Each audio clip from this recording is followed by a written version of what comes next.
Mapagpalang araw po sa lahat. Ipakikita ko po sa inyo kung papaano muli nating patutubuin itong sanga ng talbos ng kamote.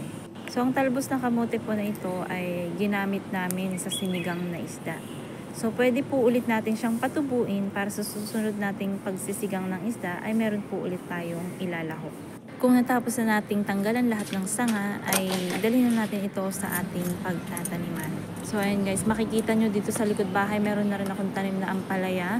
At pwede na natin itong pagkunan sakaling tayo ay mag-isa ng munggo. Meron din akong malunggay. So itusok na natin itong mga sanga ng talbos ng kamote para sila ay tumubo na, dahil alam kong ang mga ugat nila ay uhaw na sa lupa. So itusok na natin sila ng pahilis para mas maganda ang tubo ng kanilang mga dahon.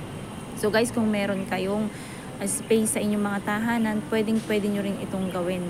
Kasi hindi ito nangangailangan ng malaking espasyo.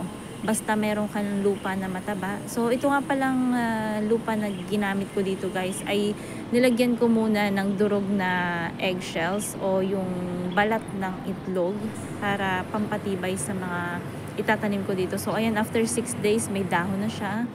Ayan nga pala aking puno ng malunggay. So mga next time siguro by next week pwede na ulit akong kumuha dyan. And then ito yung aking ampalaya. So 'di ba? Pwede na tayong maggisa ng munggo. Ang sarap pag fresh at saka nakakatuwang mamitas.